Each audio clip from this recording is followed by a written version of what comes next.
Maybe not live.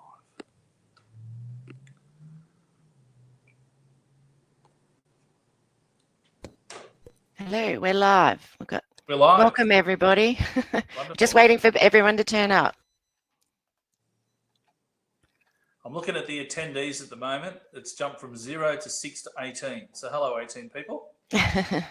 Yes, hello, 18 people. We are here.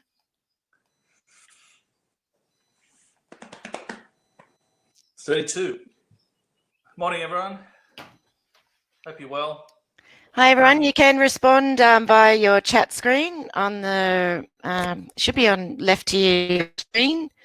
That's where everything that will be. Oh, hi. Hello, Jonathan. Hello, Chris. Morning. Hi, David. Yeah, hi, Julie. Yep. Everyone's here. So we're just waiting. We're expecting a few more. So we'll just give it another couple of minutes.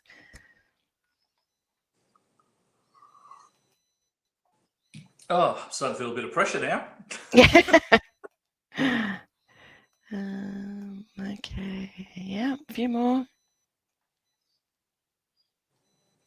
So as you're all logging on, if you scroll, do you want to talk about that, Nate? Or do you want to I was going to go through all this when everyone's here, but look, I can start now if you prefer. So everyone seems to have the knack of the chat on the side.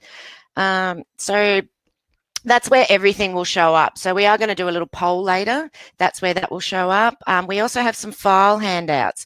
So can anybody see those? I'll start sharing those. If everybody can have a look, there should be handouts there.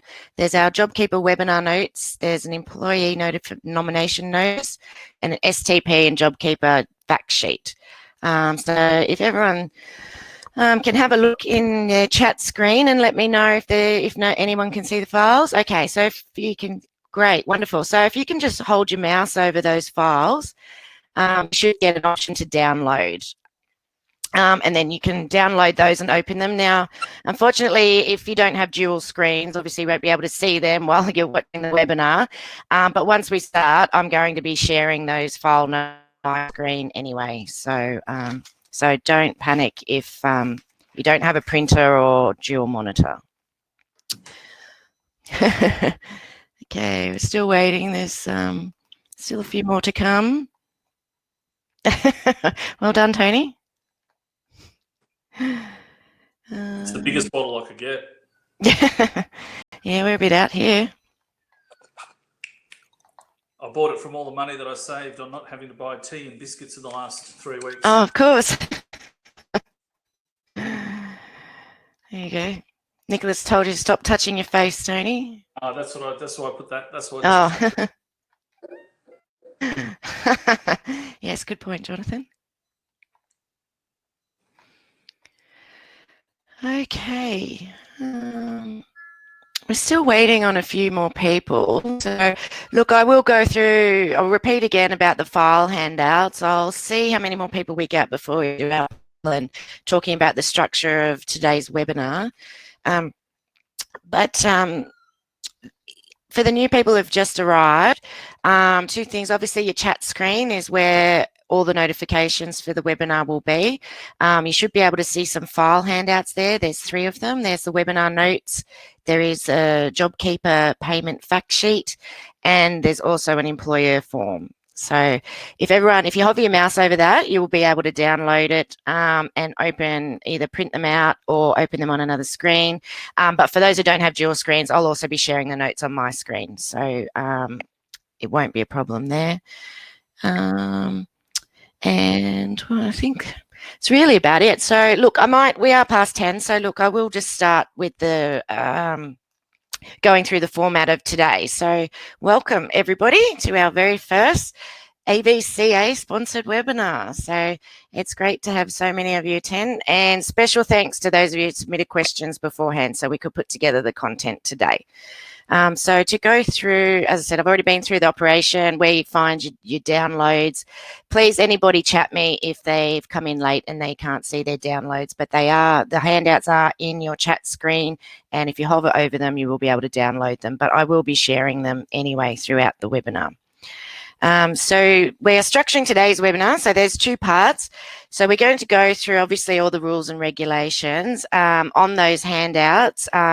We're going to talk through the initial rules, and then we're going to stop. That'll take about half an hour, and then we're going to stop and we're going to take some of your questions. So, and if we will try and get to everybody's questions, but obviously if we run out of time because we have to move on to the next segment, we will be monitoring the chat review after the webinar, and we'll be in contact with you directly to answer anything that we haven't got to. So if you do, I will share my screen now, and I will get the handout so I can show you where we will go through. Okay, so this is our file handout. So we're going to go through the first 3 pages, which will go through the turnover test, the general eligibility rules, obviously who's eligible, and then we're going to have a break for questions on the material up to that point. So that will be about half an hour, and then we're going to move on to the next part, which is satisfying the wage condition, which Tony will go through, and all the other stuff. So I'm not going to go through too much of that now, but we'll have questions after that as well. Sorry.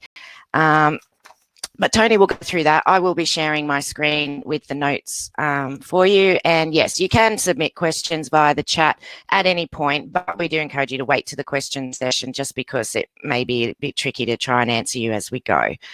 So before I hand over to Tony, though, I would just like to do a little poll, which should show up in your chat side. We'd just like to know what sort of type of attendee you are. So can anyone let me know if they're seeing anything in their chat screen?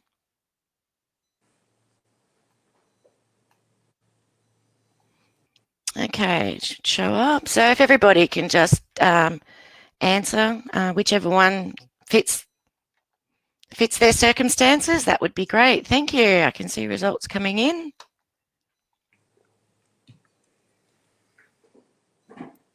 Wonderful. We're still moving, so I'll leave it a little bit longer. Yeah, just leave it going. Okay, yep, sure. I'll leave it there. We might look back on that a bit later and see what the results are. So for now, I think that's all the housekeeping. Again, if anyone has any issue, they can chat me via select the admin, and it will only come to me, not webinar. Otherwise, I'm going to hand over to you now, Tony, and take it away. Thanks, Jenny. Really appreciate Jenny's input in all of this. It's been a bit of time putting this together.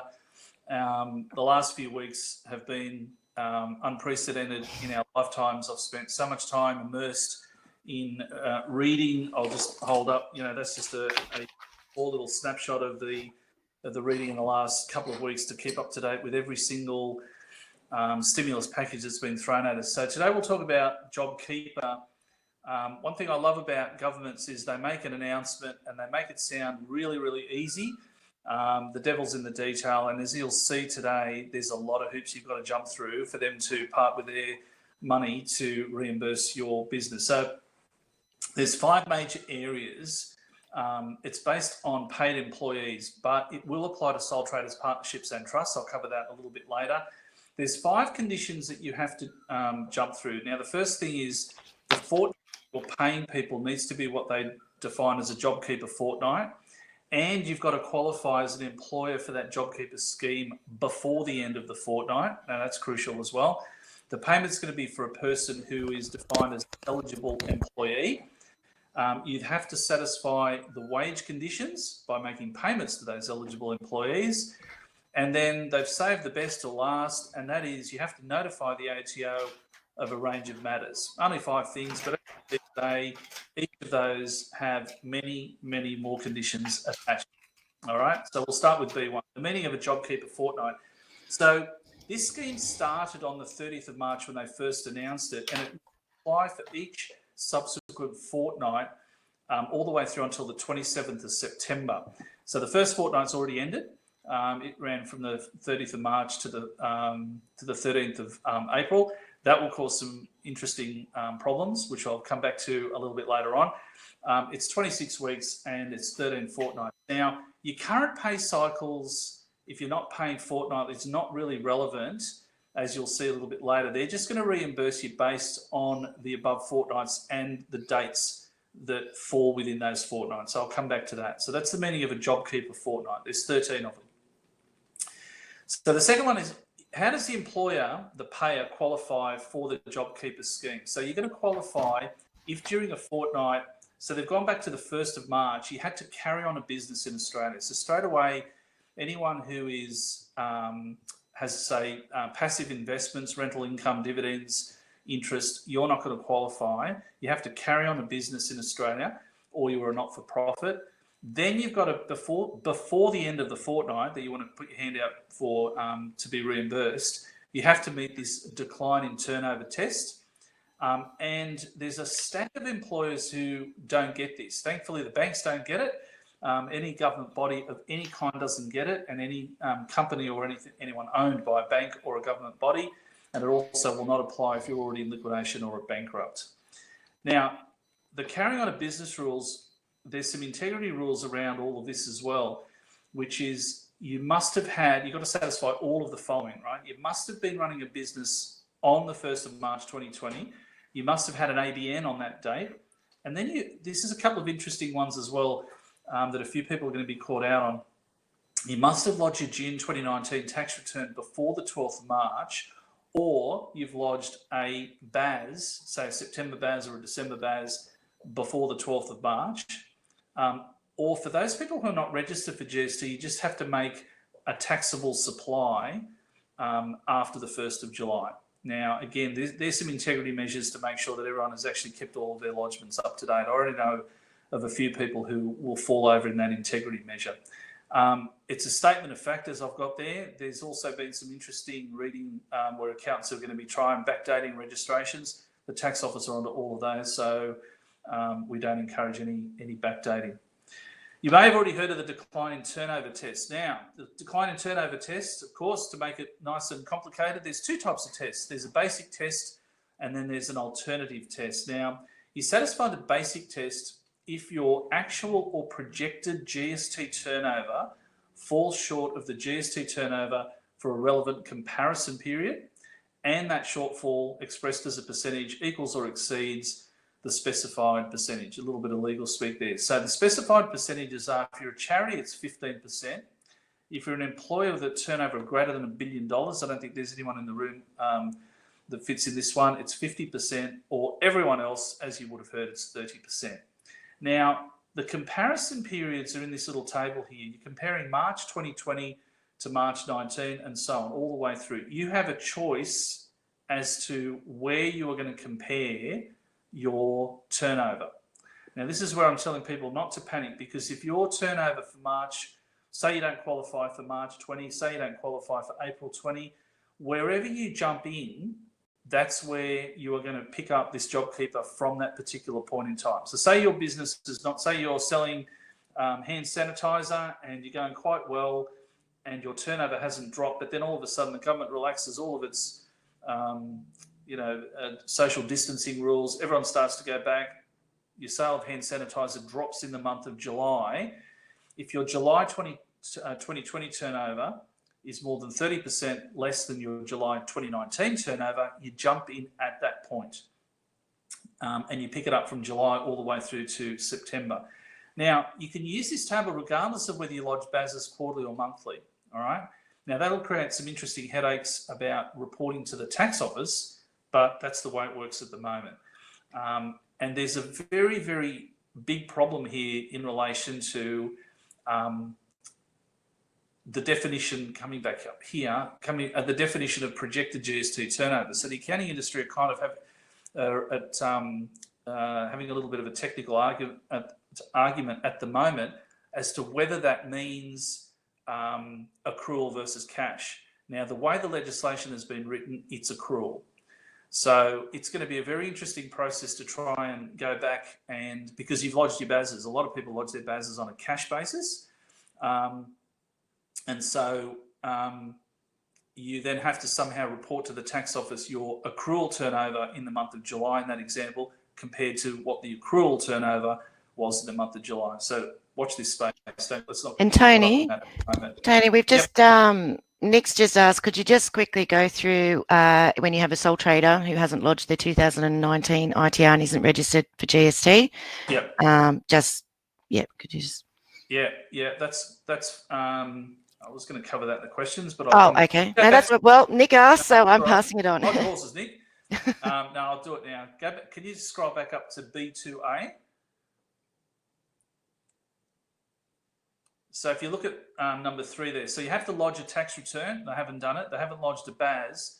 But the last one there is made a taxable supply between the 1st of July 2019 and the 12th of March 2020. So this applies to newly established businesses or those not registered for the goods and services tax. The legislation is actually written to say, pretend that they are registered. All right. So if you actually make a supply after the 1st of July 2019 and you have not and the business is not registered for GST because they've got a turnover of under 75,000, they will meet that last criteria, and it'll be a proof issue. So they should be fine.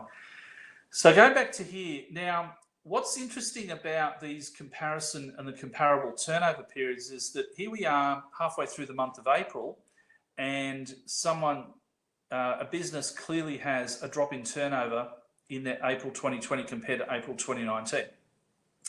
But we haven't finished the month of April yet. So the month of April is unique in that you can actually use an estimate. And I've edited one of the examples there. If you just scroll down a little bit further there, Jen, Patrick Enterprises assesses its JobKeeper, the eligibility for JobKeeper on the 6th of April. Now, the 6th of April is the day that they do their very first pay. Now, their projected turnover for the month is 6 million. The comparable period is 12 months earlier where it had a turnover of 10 million. Because it's more than 30%, it exceeds a specified percentage, so the decline in turnover test is satisfied. April is the only month where they'll allow you to use an estimate.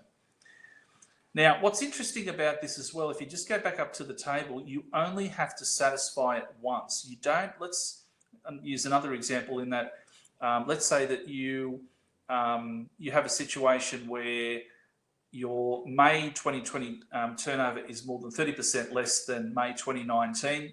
You've missed out for April, you've missed out for March, you jump in for the month of May, you'll receive your JobKeeper payments from May all the way through until September, even if from June onwards your turnover returns to normal or less than 30%. You just have to meet it once, and that's it. You're in for the ride all the way through until the 13th fortnight.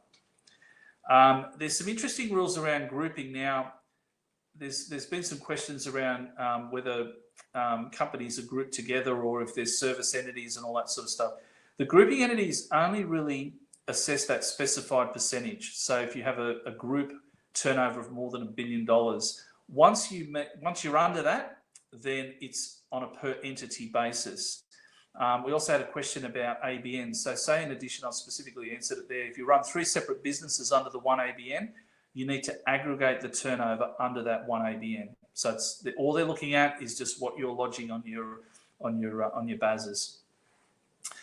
And finally, I've just said there, the ATO, they're already onto it against contrived arrangements to forcibly reduce turnover. Apparently, from the second biggest source of tax information being the pub, apparently a lot of tradies are already talking about holding back their invoicing.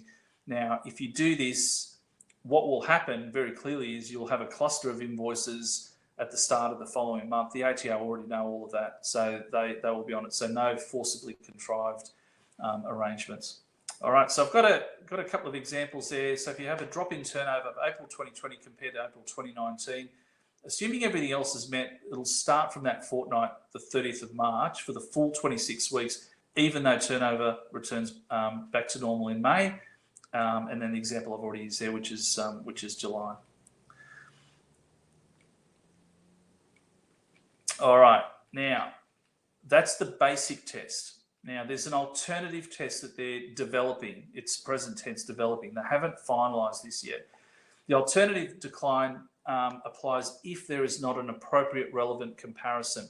So this might be the case for a new business that may have started or even a new business that may have made an acquisition. We've already got some clients who sent some questions in relation to this. There's a third example, say there was a drought 12 months earlier.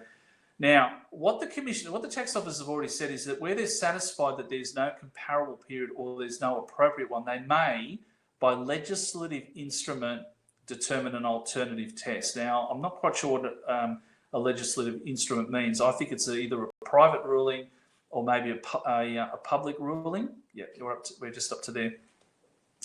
They haven't written it yet. The tax office are pretty flat out working 9 to 5 at the moment, how they're going to administer this. So there's nothing that's written in place. My understanding will be that we've got one client who they bought a business on the 1st of October. Their turnover was quite high, and then all of a sudden in March it dropped down. My understanding is that they will actually allow you to compare your March 2020 turnover, where it dropped, back to October 19 or November 19 or December 19. But they haven't written the rules for it yet. All right, so that's my understanding. But my understanding also is that we'll have to it won't be automatic, and sadly, those businesses are not going to have their JobKeeper paid quickly and efficiently. All right, one last part, and then we'll have a bit of a break for questions. Yes, that's good. I was just about to tell you, you got 5 more minutes and then questions. Yeah, I can see some there. All right, so B3 is now, you need to pay an eligible employee. All right, now, again, there's a whole set of rules around who is an eligible employee. Now, the eligible employee is eligible if on the 1st of March they were 16 years or over, they were employee of the employer, which on a permanent basis, on a permanent part-time basis, or a long-term casual. Now, you may have read some stuff or heard some stuff in the media about this. The unions were not very happy about this rule because a long-term casual is someone who's been in the business for more than 12 months. So they have to have been employed before April 2019. So that cuts out a lot of casuals who've been working for businesses less than 12 months. My daughter actually got a job and a while back at a restaurant, and she's been working for 11 months. So sadly, she's going to miss out. Now, it also includes employees that have been stood down but not terminated. All right, if you've been stood down, you're still employed. You haven't been terminated. They also include staff that have been terminated if there was not enough work and they were terminated. But now all of a sudden they're being re-employed to receive the JobKeeper payment. All right, and there's a little bit of a quirk here as to how JobKeeper will interact with JobSeeker for those people, and I'll hopefully cover that later. If I don't, someone remind me. You also have to be an Australian resident or the holder of a special 444 visa, and the person is not excluded from being an eligible employee. Now, the exclusion relates to if the person is currently receiving paid parental leave, the government paid parental leave, not employer paid parental leave. If they come off it partway through, they're entitled, but if they're on it right now, they can't get it. Short-term casuals can't get it, and anyone in receipt of workers' compensation can't receive it either, unless they can, as I've got there, they've got some capacity to work. All right, so they're looking at people who are actually at work. All right, we'll take a breather. Let's have a look at some questions. Okay, so we haven't got, if everyone can please, submit your questions if there's anything specific. We have one here, Tony from Julie, who says, so it makes no difference if number of employees have dropped, which really affects turnover. It's got nothing to do with the number of employees. It all has to do with turnover. All they're doing is comparing turnover in that table. If you just scroll back up again, Jen. Yeah, sorry. Yeah, that's all you're doing. You're comparing turnover in this period with the turnover in this period. That's it. Now, Mel's also asked a question. I've answered that one. Oh, you can talk about it, I suppose. What's the definition of turnover? So the definition is your accrual-based turnover for that month. All right. So there's going to be a lot of small businesses that lodge their BASs on a cash basis. You're going to have to go back and rerun reports based on an accrual basis. Okay, so does an employee that returns to permanent part-time, oh, it skipped down. Does an employee that returns to permanent part-time work in April from 12 months maternity leave classified as an eligible employee? Yes. Well, we have covered that one. Yeah. So maternity leave is definitely covered because when someone's on maternity leave, they haven't severed their employment, or they're just on an unpaid break. And the rules around maternity leave are that the job still remains and they're supposed to return to that position after 12 months or 18 months. So they are definitely an eligible employee. Okay, we have Annie says we have an employee who worked for us more than 20 years as full-time. However, as the business was not running well in Feb, we put him to be casual. Is he eligible for the JobKeeper payment? Good question. When was he made a casual? Does it say in March? No, Annie, can you let it? In February. Sorry. In February. So the test is as at the 1st of March. So let me just scroll down in my notes here. Where am I? Yeah, so the test sadly is on the 1st of March. So the employee is an eligible employee if on the 1st of March. So you've got to test it on the 1st of March. So what happened before that is sadly irrelevant. So if they were a permanent part-time or a permanent employee, and then all of a sudden in February they're a short-term casual, they don't qualify.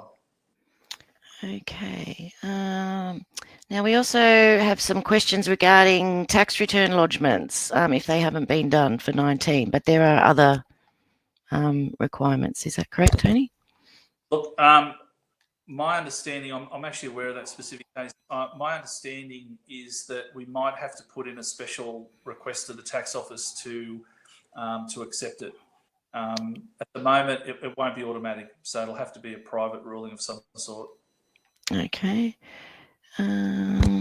Yes, I can do that. If you get Paul Hampson says if you get no work from mid-March but have outstanding invoices for work done before mid-March, that may be paid over the next 3 months. I think you covered that already. So everything's accrual, not cash. So, which leads into a whole series of other questions around, reviewing bad debts and all that sort of stuff. There are a lot of flow and problems with this because there are people who've got out there to companies who are struggling, and so therefore they're not being paid. And so from a JobKeeper perspective, the AVCA are saying that's turnover, but from a cash perspective, well, we may not get that. So there's all sorts of rules, which I won't cover today, around whether a debt is actually bad, and that's going to create another lot of headaches if you're very close to the 30%.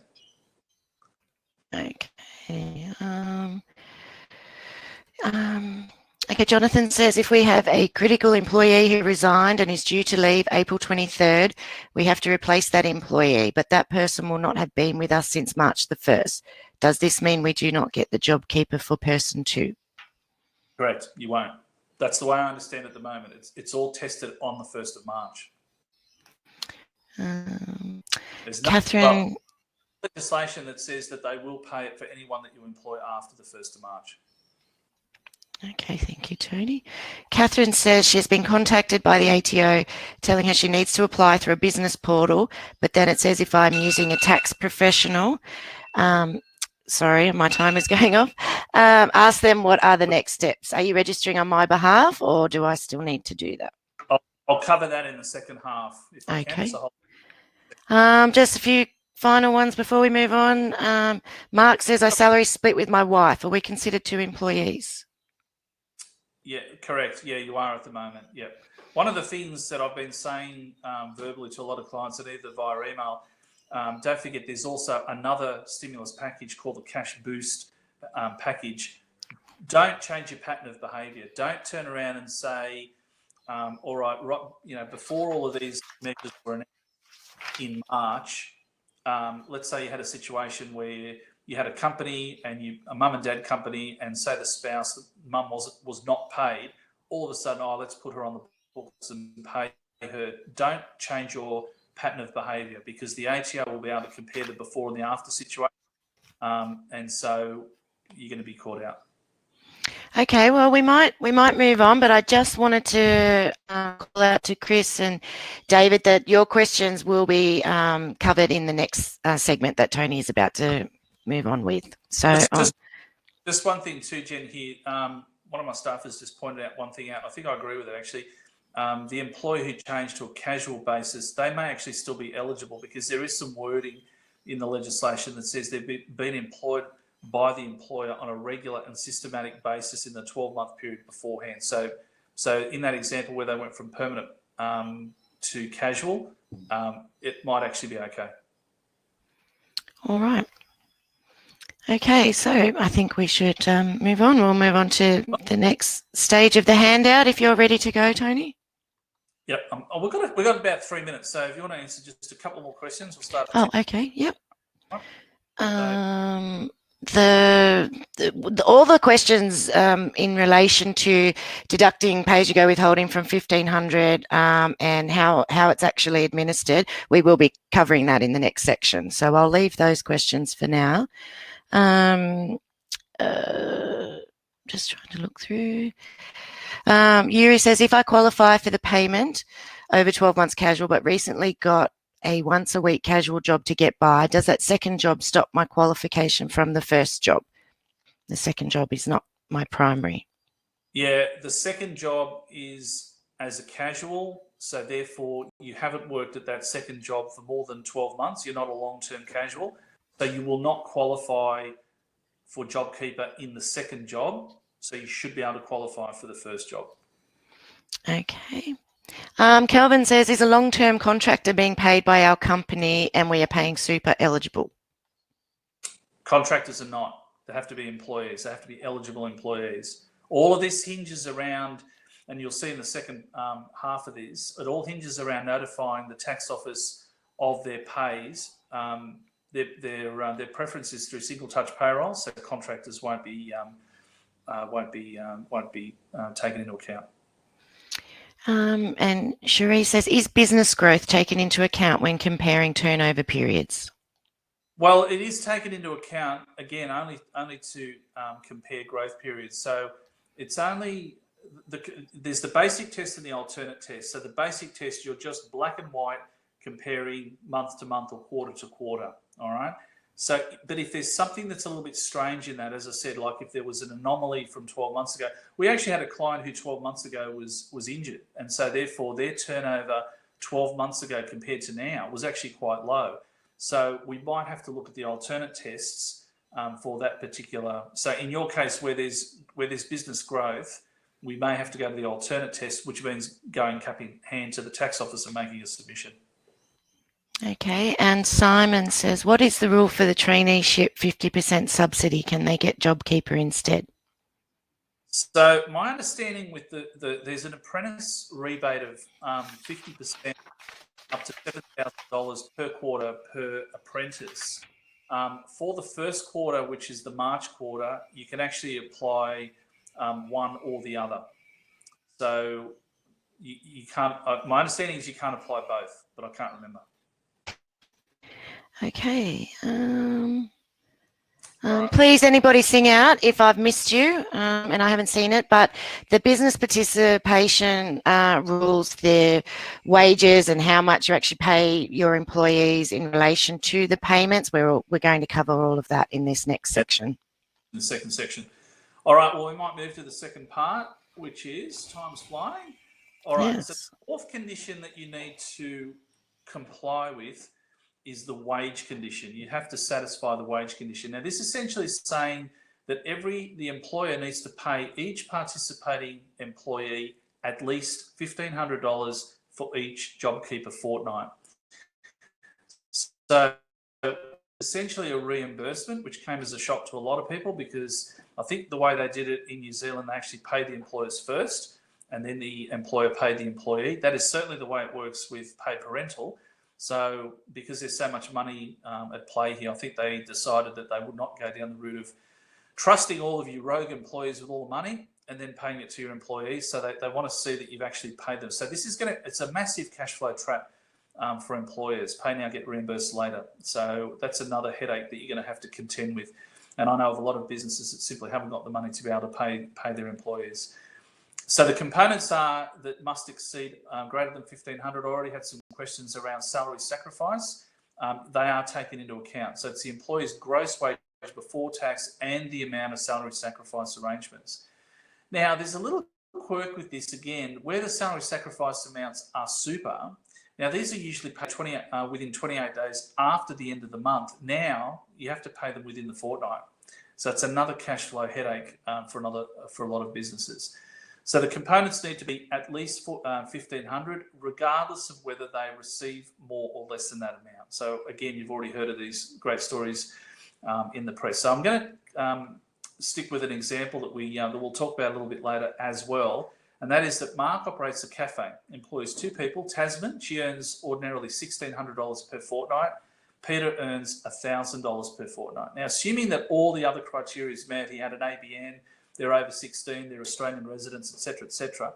So Mark, as the employer, will have to pay Tasman $1,600 for the fortnight, then wait to be reimbursed $1,500 from the ATO.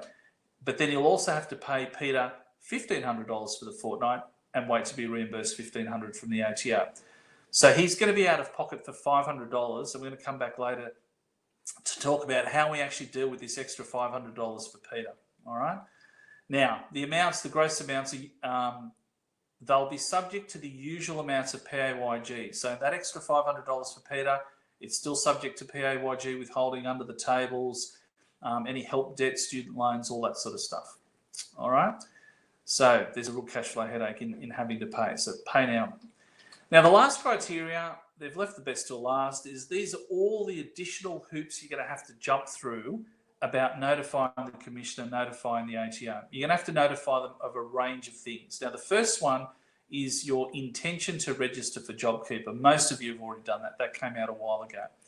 The enrolment process is actually going to start from Monday, the 20th of April. That's where you'll actually be able to log on and enrol for JobKeeper. Now, there's a catch with this, and that is to do so, you're going to need a MyGov ID, which is different to MyGov. Now, I've already had a few clients caught out by this who didn't pay attention to all of the emails and correspondence for the last 12 months, where they said AUSKey is going to be switched off in the final week of March, and they thought, yep, I've got a MyGov account, I'm fine. You need a MyGov ID.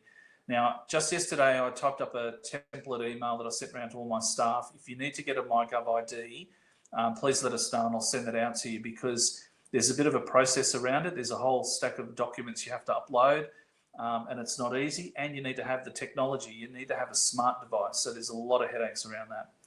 So once you've done all that, you'll be able to do all of this enrolment through your own business portal. Now, alternatively, you can't do it, we'll have to do that for you, which is going to be another burden on us, but it is what it is. Then you'll have to notify all employees. Now, a key element of this scheme, and I've had a few questions already on this, and that is, can I pick and choose the employees that I want in this scheme? This is going to be another massive headache. No, you can't. It's a one-in, all-in. So another key element that qualifying employers decide as a condition, you'll have to notify all your employees in writing that, that you've elected to participate in the scheme, and that all eligible employees will be covered in the scheme. You can't select which one you use.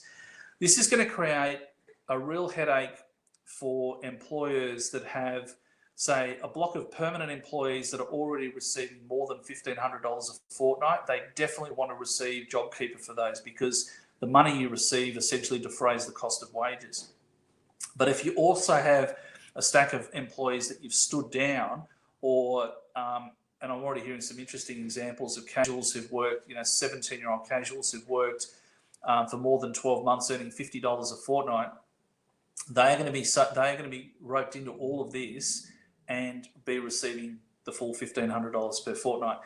Jenny, can you just jump across to the form, the JobKeeper employee? Yes, I was just waiting for you to right. when you wanted me to do that one. Here we go. I'm just going to answer one question while you're doing that. Kim's jumped on. What if you don't have to pay the employees? That is a massive problem. Now, the government's way of getting around that, you may remember hearing this in the press, is they actually gave, I think it was about $250 million to the banks to be able to loan money to small businesses on an unsecured basis. I'm yet to see a red cent come through for that because the banks are still making people jump through the usual hoops to be able to get it. So it's a real problem. If you don't pay them, you're not going to be reimbursed. That's the form there, the nomination form. That again, there's the link to that form in your notes. It's on the tax office website. It's one of these great PDFs where you can actually fill it in online.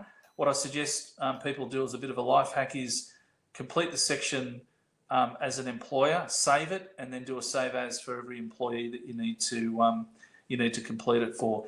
Now, what is really crucial about all this is that if you've had a drop in your turnover of more than 30% in the month of March or April, and you want to receive JobKeeper from that very first fortnight, you have to get this form completed and back to you before the 30th of April from your employees. If they don't return it, apparently they don't get paid. However, having said that, the form isn't lodged anywhere. It's just one of those forms, a bit like your superannuation choice form, where it just sits in the bottom drawer and the tax office may ask you for a copy of it later on to make sure that that you've nominated them and that they are eligible. Okay, can you just go back to the to the paper? Yep, we'll do that now.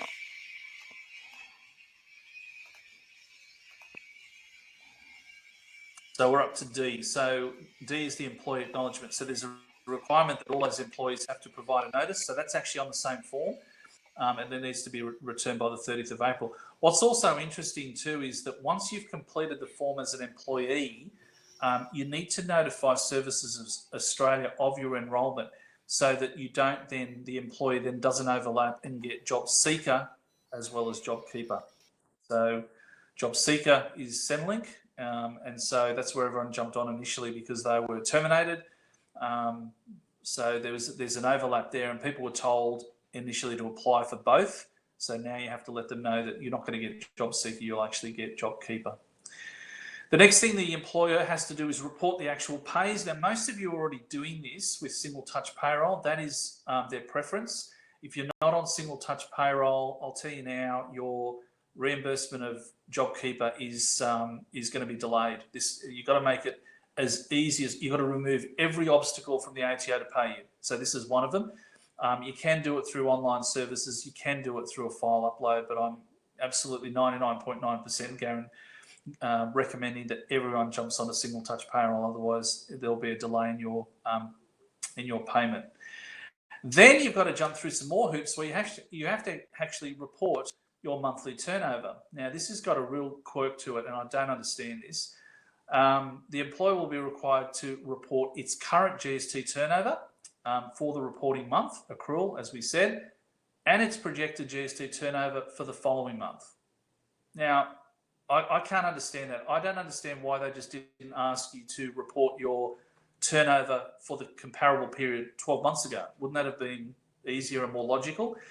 However, my understanding is they're going to use the projected turnover to try and work out how the economy is tracking and coping with COVID. So if you say, yep, my current month's turnover is 100,000, but next month I expect 500,000, you'll bet your bottom dollar the government will use that data to essentially say, oh, this is fantastic. Everyone's coming out of a post-COVID environment quite well. So they're not going to really hold you to the projection, but I just don't understand why they're doing that. You've got to do it within 7 months of month end.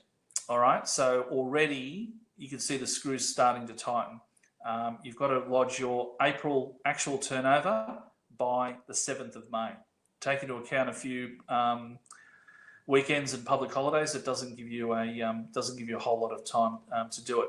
There's a form that they will. It's in the approved form. They're actually still developing the form, so hopefully we'll be getting it very soon. It's called a JobKeeper declaration form. So fingers crossed we might be able to get that fairly quickly and fairly soon. Now, that covers employers and employees. If I can just go down to the poll. So we've got a few people who are sole traders and a few people who are partnerships. So if everyone has filled that in, I'll publish that. Yeah. So yeah, you can probably close the poll now. That should show up on anyone's chat if they're interested. Yep. All right. So now let me talk quickly about other business owners. So this is, and some people get a little bit confused with their own structure. So if you're a company, I think I've already noticed one question. What if you're a beneficiary of your own company? You're not a beneficiary of your own company. You're an employee of your own company. So there's some rules that they've extended, because when they first announced it only applied to employees, so the accounting industry jumped up and down and said, well, what about sole traders, partnerships and trusts? There are a lot of legitimate businesses that run in various tax structures in Australia, so they've expanded it to include these other business owners. So for all your sole traders, you need to be an eligible business participant, another term. You're not who. Yeah, don't worry about the first one. You need to satisfy the business participation requirements at any time in the fortnight. You need to meet the 1st of March requirements, which was you had an ABN, you were over 16, etc., etc. And you also have to satisfy these nomination requirements, which get a little bit confusing as well.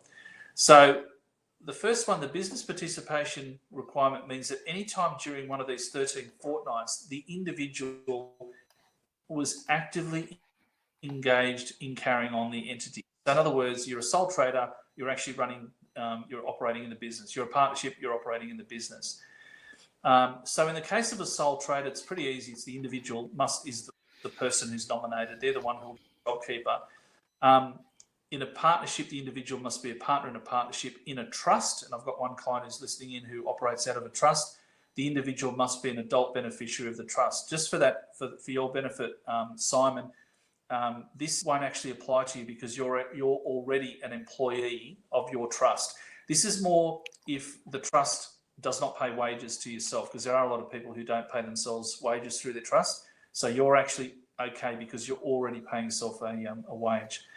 Then what has to happen is you need to nominate a person, and that person cannot be nominated by another entity. All right. Again, it's got to be on the approved form, which we're hoping that. But if you go back to the table, sadly, they're only going to allow one person in each of those cases. So in the sole trader, it's fine because it's in the individual. In the partnership, it's only one of the partners. Now, I know there's already a client of ours who's a mother-daughter partnership. Sadly, only one of them will get the JobKeeper in addition to their own arm's length employees, but the other partner in that partnership will not get it. In the case of a trust, and already I've seen a few cases where you've got a trust operating a business, meets all the criteria, the trust does not pay wages to the family, but they've got 4 family members working in the trust, in the business, only one of them will receive it. And there's also a problem with unit trusts because they won't get it, and also partnership of trusts as well. So it's even though they've expanded it to these other type of entities, it hasn't quite fully covered everyone.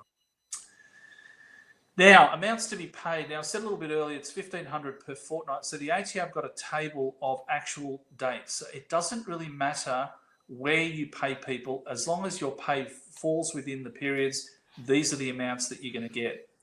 So they've said that if you supply all the data to them by the 7th of the month, the turnover report, they will pay you by the 14th of the following month. But I think that is not realistic at all. I think there's going to be a few headaches with that.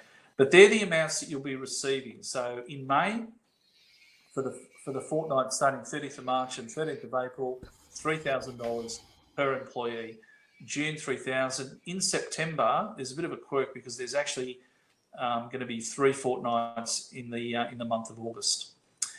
So the 4th of May is going to be the very first claim date. So from this date, they'll actually start accepting claims from employer through the business portal, or unless we do it on their behalf. Apparently, there's an application form where it'll, fingers crossed, if you're on single touch payroll, it will pre-fill all the data onto that application form. So we wait to see it because we haven't seen it yet.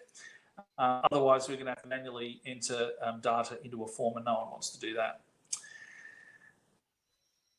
Now, some practical things about how you actually report this in single touch payroll and what actually happens with the money that you're paying people. So let's revisit that earlier example where Mark's operating a cafe, the 2 employees, Tasman earns 1,600, Peter earns 1,000 a fortnight. So today's the 17th of April. Assume that it's payday. So he's about to pay these people.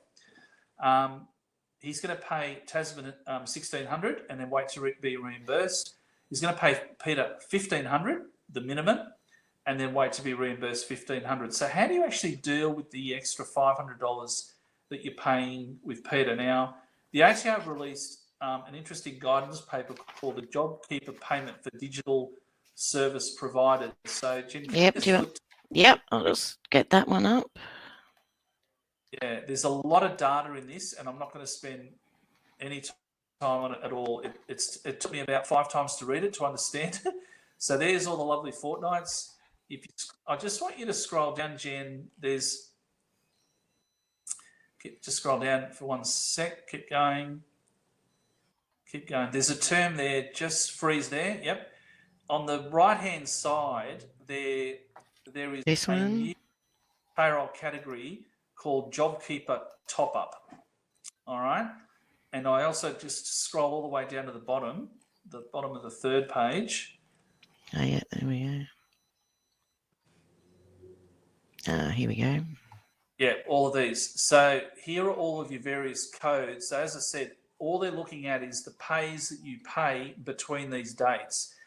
So it's a cluster of information there, a lot to get your head around. But very simply, there's JobKeeper Top Up, there's JobKeeper Start, Fortnight 01, all the way through until 13. And then if employee finishes, there's JobKeeper Finish from Fortnight 01 to 13. So just keep that in the back of your mind with everything else. Yep. And you want to go back to your example now? I've already got a slight typo in my notes, which I'll update and I'll send through again because I did a copy and paste and it wasn't quite right. So get back to the notes. Yes.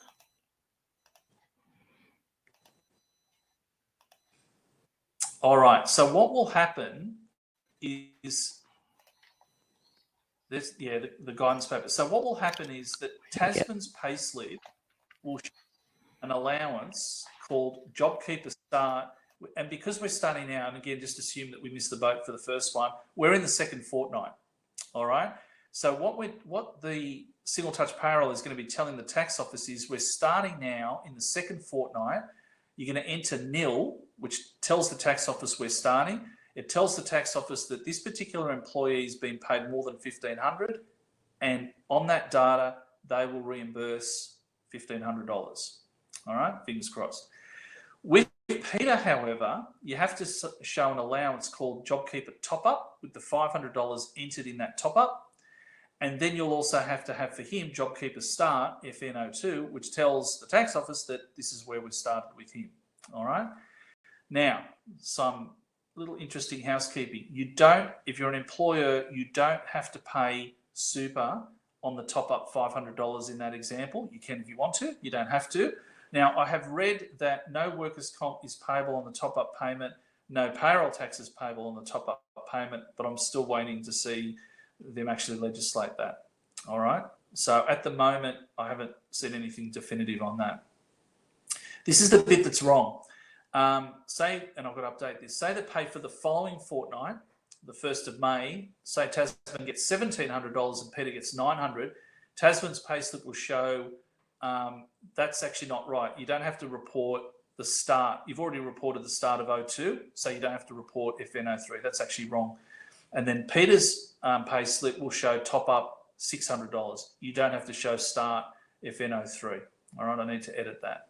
So all those FNs are just fortnight counters all the way through until fortnight 13. Now, the ATO have said, and you already may remember this from the Centrelink robo-letter debacle that happened, where Centrelink were writing to people who'd received benefits through their Centrelink and said, we have information that you've received, pays from all of these different areas. Unless you put those exact formats in, it'll delay the JobKeeper payments. So I actually had a space between the word JobKeeper and the dash.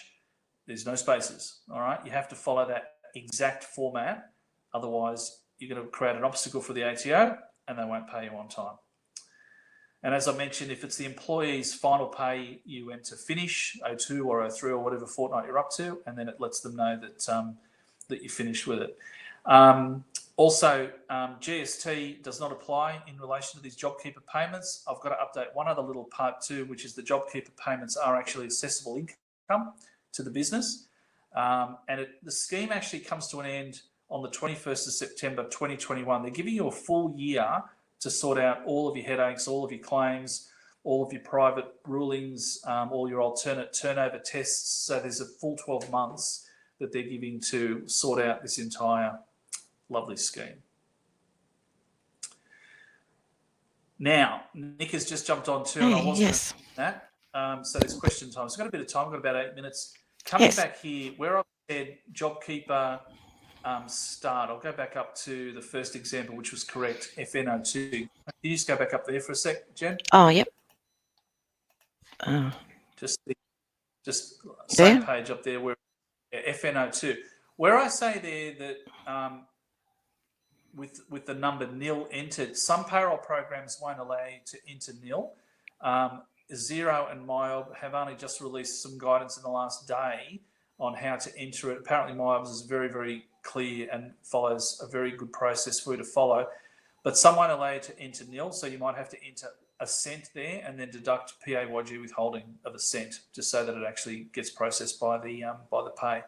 There's a real logic headache with this of, well, what do we do with pays that have already been run for the first fortnight?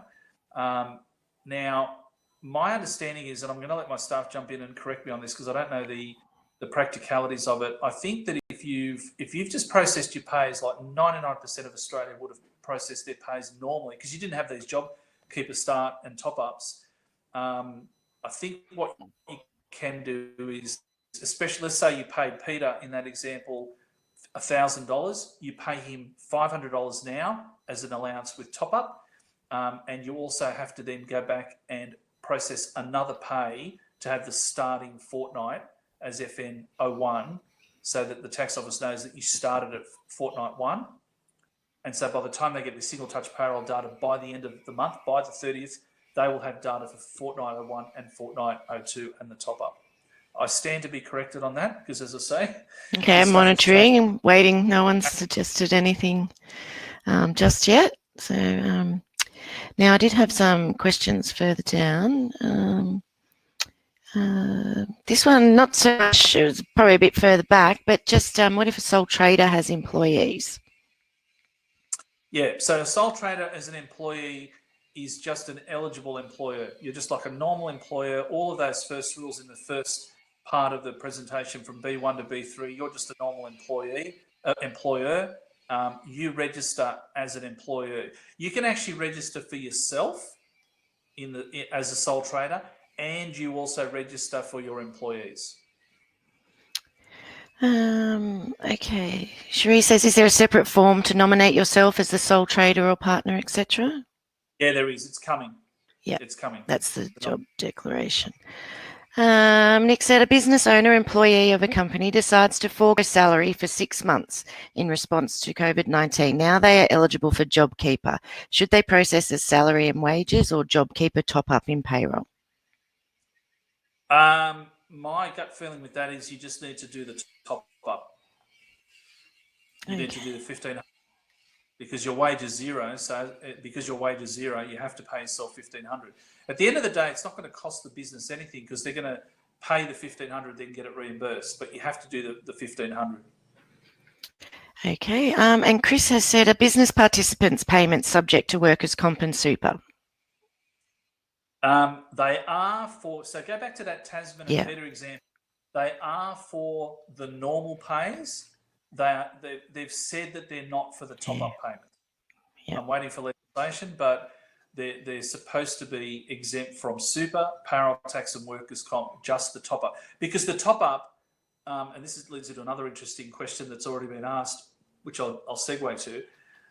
The $500 in that Peter example, Peter has not worked for. All right, so it's not ordinary time earnings. So you only pay super on ordinary time earnings, and that's why they're saying you don't have to pay superannuation on it. Now, I've also been alerted to some interesting employers who are, in this example here, making Peter work for the $500 so that they don't just get it free. Now, what I can say to you there is that Fair Work are already onto that. They've already opened up a new page on their website, which I've sent around to all my staff today, called JobKeeper Disputes. All of these things are directly negotiable between the employer and the employee. The $500, as much as if you're an employer and you're violently objecting against your employee sitting on the lounge watching Netflix for $500 for nothing, at the end of the day, you're not out of pocket for it because the tax office is paying you $500 to the employer. I don't like that, Peter. I want to make you work for those particular hours. You may have a problem with Fair Work. I don't know. I'm not a HR lawyer. Refer it on. Okay. So again, just in relation to people not working, Rhonda says, what do we do with casuals who may not work every week but have been regularly employed for a year? If they don't actually work in any given fortnight, do they receive the $1,500 gross under the top-up code? Yeah, that's an interesting one. So go back to the basic rules. They are a long-term casual, and they are supposed to be part of the system. The interesting thing with casuals is that technically under the law, their employment contract ends at the end of every day, and it only just starts back up again when they're needed. So there's this quirk between if someone's just working long-term casual employee earning $50 for the month, they will be topped up to $1,500. If the business says, look, we're quite quiet and we don't need you, my understanding is, and again, I'm not a HR lawyer, but my understanding is that employment arrangement's actually ended. So that employee is no longer an employee, and so they're looking at job seeker, not job keeper. Okay. Now this one is from Frederick Freeman. If an employee is currently paid less than $1,500 per fortnight, can I back pay these staff to bring the payment up to $1,500, or will it only apply from when I commence paying the $1,500? No, you need this. This is what I was saying before with Peter. If in that first fortnight he was only paid $1,000, you need to process a pay before the 30th of April of that top-up payment of $500 with all of the various codes, and then you'll be reimbursed for the full $1,500.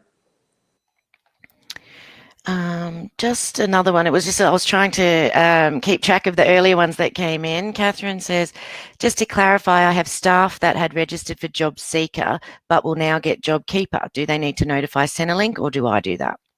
No, they need to do it. If you go back, they need to notify. It's part of the notification requirements that I covered in B4, and that is under B4 B5C, where you notify the employees. It's D. Yeah. They notify Service Australia so they don't overlap. Yeah, that's it. If Simon says, if we have not had casuals working for the last few weeks but want them to work from now on and get JobKeeper, do we have to back pay them from 30th of March? No, well, I think you just covered that.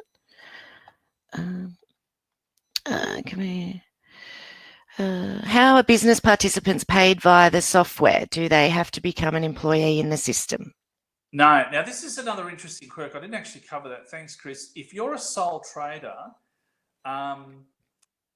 there's a really interesting scenario with this, or even the partnership and even the trust. So, as I said, we'll do the sole trader.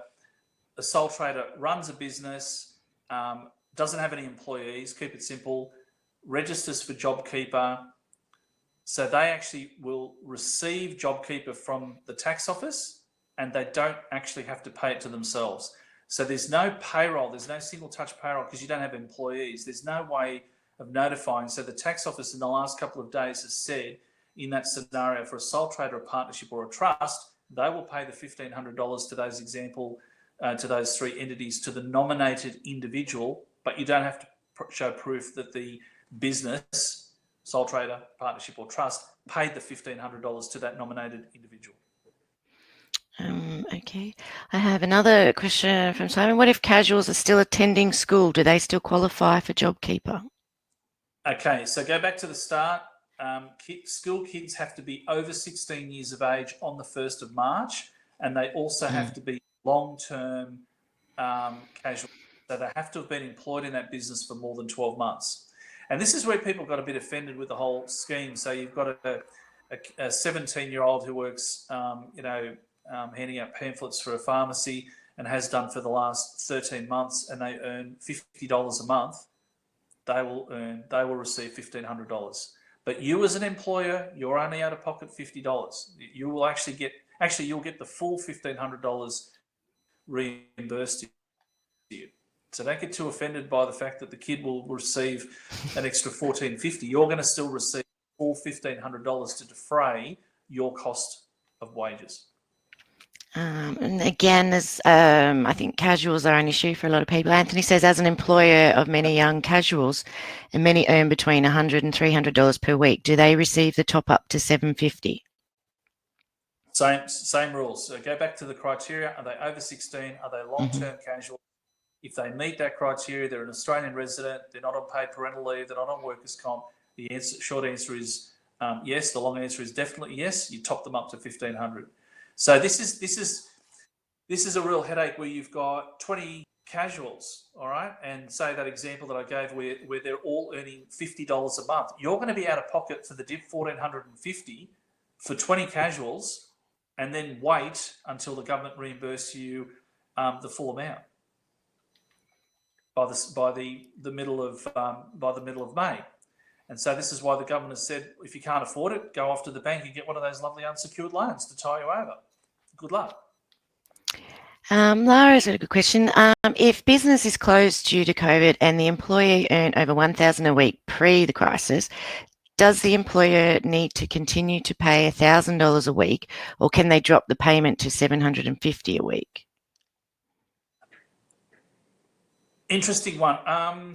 It depends on if the employee has been stood down or terminated. Now, I'm assuming here they've been stood down, so they were earning $2,000 a fortnight. So we'll talk about fortnights, and now they're not. So what has to happen is that they are still employed because they haven't been terminated. So yeah, you need to pay them a minimum of $1,500. So you can't pay them the $2,000 because they're not actually working. They've been stood down. So all they will get is the $1,500 a fortnight. Okay, and I think there's Shelley's got one question, and then we also had a request just to go over the STP codes again. So Shelley says, with reference to the one in all in rule, if you have an office interstate and you shut it down due to zero turnover in that state, what happens to those employees who ordinarily would have been eligible? So go back to what I said before. The question is, what have you done with them? Have you terminated them or have you stood them down? If you've terminated them, then they can go to and apply for JobSeeker, or you have the option to now bring them back, rehire them. So if you read the paper, you can rehire them. Or if you've stood them down, they are still employees, and then because they haven't worked, they're brought back into the net, and you pay them the minimum $1,500, and then wait to be reimbursed the $1,500. Okay, sorry, one more from Christine. We have an apprentice who hasn't been paid since the end of March. We've applied for the trainee wage subsidy for January to March. Are we able to claim JobKeeper from April onwards and not claim the subsidy for the next quarter? My understanding is you can, and it's the same rules. Because they've been stood down, they just receive the minimum $1,500. Okay. All right, so Tony, are you happy to just quickly go over those codes again? Shall I bring up the fact sheet? So the codes are what's going to cause a lot of bookkeepers and people processing pays a little bit of headache. And as I said, I'm happy for my staff to jump in because I'm not close enough to the action anymore. So they're all of the codes. So we've already missed that very first fortnight, all right? But as I say, because we're in the month of April, what's today, 17th, we've got about 13 days left for everyone who has a drop in turnover of either the month of March or the month of April 2020 compared to the month of March, the month of April 2019. You can use an estimate for April. You've got to use actuals for March. If you qualify, you're jumping in from the very first fortnight, which started on the 30th of March. There is no way that your payroll will have shown JobKeeper start-FN, so you need to process another pay so that you tell the tax office that you started for that very first fortnight. That's the way I understand it. Either that or you started FN02. I'm not 100% certain, but I can't see how you can notify the ATO if you're jumping. My understanding is, and again, I'll stand to be corrected, if you just let them know, the tax office know in your single touch payroll that you're paying them and you're starting from fortnight 2, you're only going to get $1,500. You're not going to get $3,000. All right. Okay. We have time for any more questions, Tony, or will we? I'm happy to keep going if you want. If you guys need to bail out. But I'm happy to keep answering questions to make sure that that everyone's comfortable with. Look, and as okay.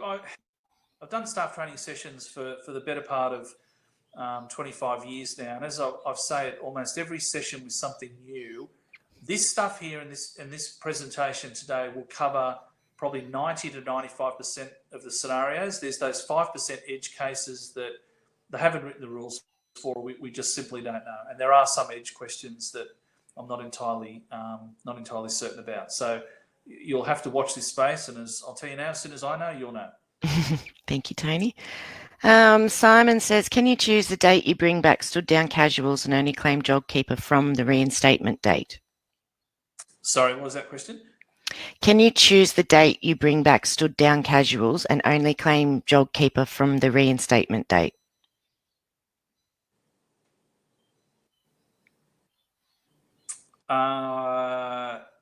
No, I don't think you can, because they're stood down, they're still employees.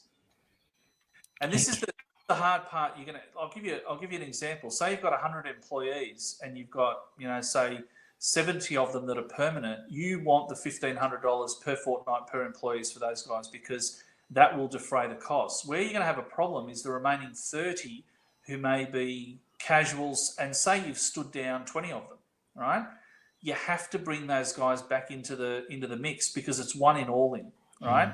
And if you read between the lines with what I'm saying is, you have to look at whether you want to terminate these people. And I'm not going to give you any guidance in that area whatsoever. I'm not a HR lawyer, and I cannot begin to express how fraught with danger that is going to be. And that's why Fair Work have opened up a new section on their website called JobKeeper Disputes. One outcome could be that you turn around and you say to those 30, you're all terminated. So you just stick to the 70 permanents that you have, or you might say, okay, well, I'm going to terminate 20 and I'll keep 10 long-term casuals. These are the really, really difficult decisions that employers need to make. Okay, Julie says, can we use the March quarter comparison, or has it to be just the month of March?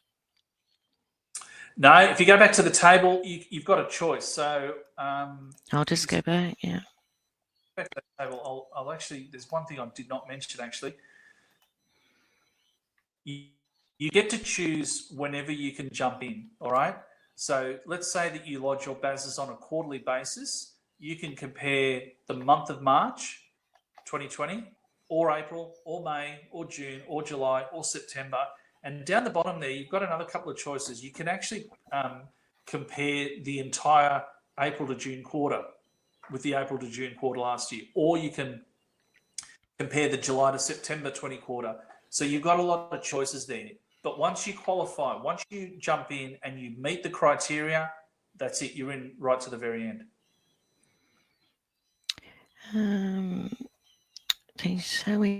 Oh, sorry, someone just said a copy of the webinar. Yes, just so everybody is aware, we will be emailing out a recording of the webinar. So it will be a link, and you just copy and paste the link into your browser and you will be able to rewatch it. I don't know that you can fast forward it, so you might have to watch the whole thing, but maybe in the background will be fine. Cherie says, if we are not eligible for the JobKeeper at the moment, do we still have to enter the JobKeeper codes into our payroll program, 0 with a nil amount? No, you don't.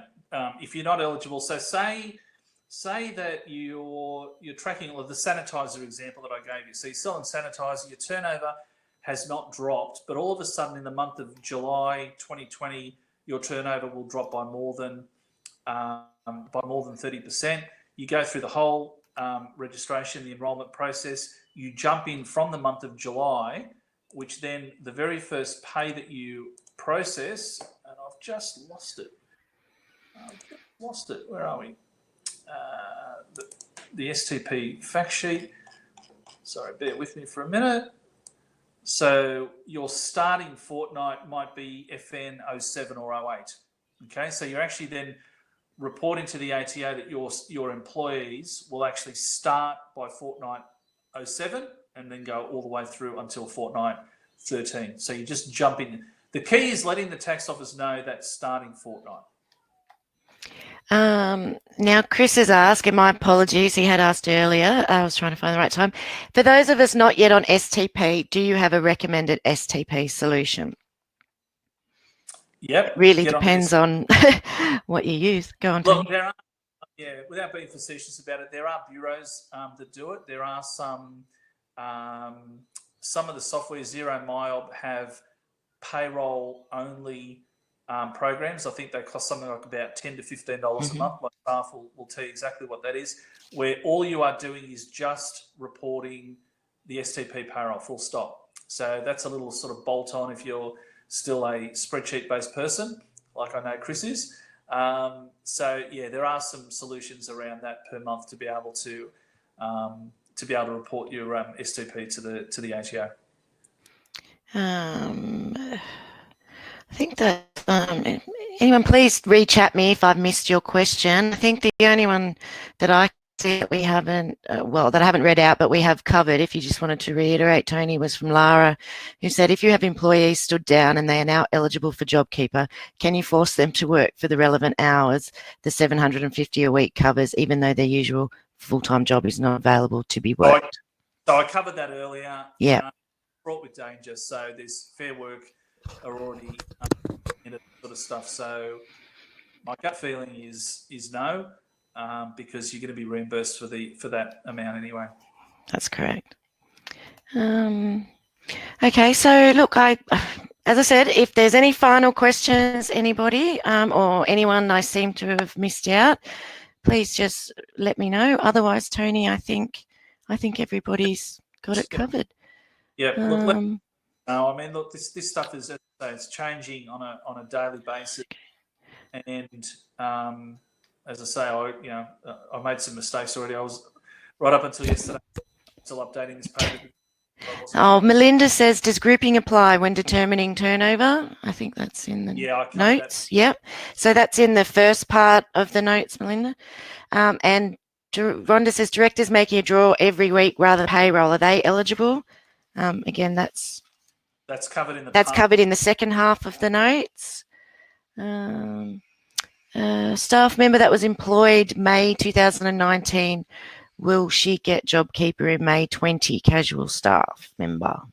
Yeah, as long as they've been employed on a regular and systematic basis, whatever that means. Chris, yes, JobKeeper.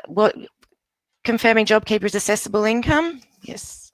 It is definitely assessable income because it's defraying the cost of your wages, and that actually leads into another few interesting questions because on this sort of cash versus accrual, because there's been a few clients who've already asked me that if they compare their turnover, say March this year to March last year, and they've dropped by 31%. So when they receive the JobKeeper amount, do we have to then accrue that in the financial statements as at March, which then means that they haven't had a drop of 30%? So no, I'm not even going to touch that one, but yeah, it is assessable income. Chris has asked one question here: how do you redo past payroll? To answer that question, I wouldn't be redoing or reworking payrolls that you've already done for the month of March. You just need to jump on between now and the 30th of April and do those top-up payments, and then do the FN Start 01 and FN Start 02. Okay. And that's not immediately obvious from this webinar to you now. You'll have to read that sheet, which is 3 pages of quite difficult reading, and it's not until, but there's as I said, MyOb and Xero. I haven't seen QuickBooks Online yet, but they've got some really good step-by-step processes. Contact our office. They only got emails this morning, so we're more than happy to send those on. Absolutely. Okay, well, right, just do this final one then, Tony, from Lynette. Just confirm that once turnover has declined and you apply, that you get the JobKeeper until September, regardless of whether your turnover increases. Correct. That's it. So all you just need to show it once. You need to show the drop in turnover once, and then that's it. Qualify from that point all the way through until September. So just be careful about manipulating turnover, holding back invoicing, doing all sorts of things that you heard of in the pub. The tax office are onto every single one of these lovely scams, and with the greatest amount of respect to all my clients, I love them to death, but I'm not having my certificate taken off the wall. Correct. All right, everybody. Well, I think that's everything for now. So as I pointed out earlier, you will be able to get handouts, well, if you haven't already got them. If once the webinar concludes and you are unable to access the link, you will be able to get the downloads from the link that contains the recording of the webinar. So otherwise, just contact the office and we'll email out a copy for you. And that's about it. So thank you so much to everybody for coming and sitting through our very first webinar. Hope you all have a wonderful weekend, and please don't hesitate to contact us if you have any further questions. And thanks very much, Tony. Just a final word. Thanks, Jen, for organising this. I found this really worthwhile, and it was an interesting process putting the stuff together. It'll be the first of a few. Yes, it will. That we do, because I find this a really good way. COVID's come with a lot of negativity, but one really positive thing that has come out is a lot of these face-based webinars that you can do in the comfort of your own home, and trying to get the message out to everyone about changes, regardless of in a pre or a post-COVID environment. I think we'll do a few more of these. I find them really worthwhile. Yeah, no, you did well, Tony. Well done. All right. Okay, thank you, everybody. We will review your chats. If we've missed anything, we'll get back to you. Take care and be in touch. Great day. Okay, bye.